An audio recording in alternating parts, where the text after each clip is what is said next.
ಎಲ್ಲಾ ಸಂಚಿಕೆಗಳನ್ನು ಉಚಿತವಾಗಿ ನೋಡಿ ZEE5 ನಲ್ಲಿ. ಈಗಲೇ ಆಪ್ ಡೌನ್ಲೋಡ್ ಮಾಡಿ. Hello sir. Hello, please be seated. Thank you. ಇವನು ನನ್ನ ತಮ್ಮನ ಮಗ.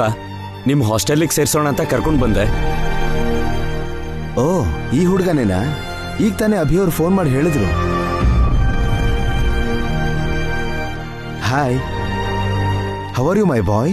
Fine sir, thank you. What is your name? Rocky. ಹಾ ಸರಿ, ಹಾಸ್ಟೆಲ್ಗೆ ಯಾಕೆ ಜಾಯಿನ್ ಆಗ್ತಾ ಇದೀಯಾ? ಚೆನ್ನಾಗಿ ಓದೋದಿಕ್ಕೆ ಸರ್.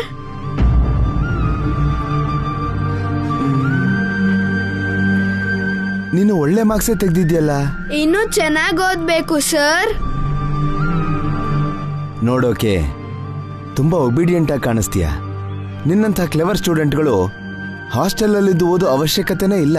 ತರಲೆ ಮಕ್ಕಳಿಗೆ ಮಾತ್ರ ಹಾಸ್ಟೆಲ್ ಇರೋದು. ಅಯ್ಯೋ ಇಲ್ಲ ಸರ್, ನಾನು ತುಂಬಾ ತರಲೆ ಮಾಡ್ತೀನಿ. ನೀನೆಲ್ಲಿ ತರಲೆ ಮಾಡ್ತೀಯ ರಾಕಿ? ಮಾಡ್ತೀನಿ ದೊಡ್ಡಪ್ಪ. ಇನ್ಮೇಲೆ ಇನ್ನು ಜಾಸ್ತಿ ತರಲೆ ಮಾಡ್ತೀನಿ.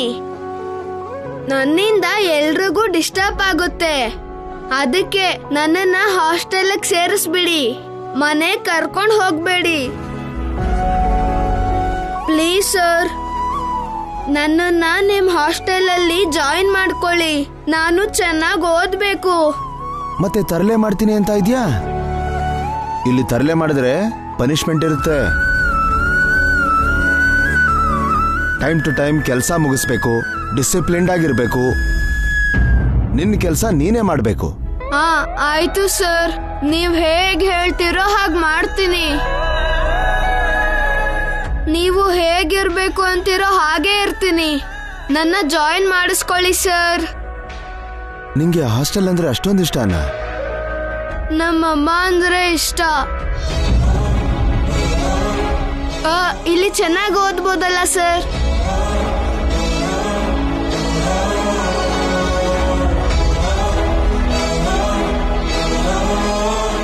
ಸರಿ, ನೀನ್ ಸ್ವಲ್ಪ ಹೊತ್ತು ಹೊರಗಡೆ ಇರು. Thank you sir.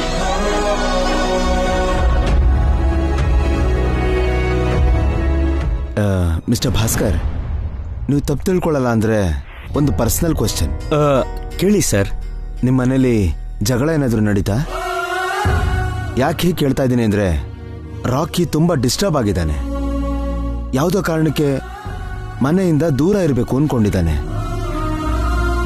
ಸಾಮಾನ್ಯವಾಗಿ ಈ ವಯಸ್ಸಿನ ಮಕ್ಕಳು ಸ್ಕೂಲ್ಗೆ ಹೋಗೋದಕ್ಕೇನೆ ಇಷ್ಟಪಡಲ್ಲ. ಅಂಥದ್ರಲ್ಲಿ ಹಾಸ್ಟೆಲಲ್ಲಿ ಇರ್ತೀನಿ ಅಂತಿದ್ದಾನೆ ಅಂದ್ರೆ ಆ ಹುಡುಗನ ಮನಸ್ಸಲ್ಲಿ ಯಾವುದೋ ಒಂದು ನೋವು ಆಳವಾಗಿ ಕೂತ್ಬಿಟ್ಟಿದೆ ಅನ್ಸುತ್ತೆ. ಅವನಿಗಿಷ್ಟ ಇಲ್ದಿದ್ರು ಇಷ್ಟ ಇದೆ ಅಂತ ಹೇಳಿ ಇಲ್ಲಿಗೆ ಬಂದಿರೋ ಹಾಗಿದ್ದಾನೆ ಅವನು. ಎನಿವೆ, ನೀವು ಕೇಳಿದ್ರಿ, ಅಭಿಯವರು ಫೋನ್ ಮಾಡಿದ್ರು. ಸೊ ರಾಕಿನ ಜಾಯಿನ್ ಮಾಡ್ಕೋತೀವಿ, ಜೋಪಾನವಾಗಿ ನೋಡ್ಕೋತೀವಿ. ಥ್ಯಾಂಕ್ ಯು ಸರ್. ಎಲ್ಲಾ ಸಂಚಿಕೆಗಳನ್ನು ಉಚಿತವಾಗಿ ನೋಡಿ ZEE5 ನಲ್ಲಿ. ಈಗಲೇ ಆಪ್ ಡೌನ್ಲೋಡ್ ಮಾಡಿ.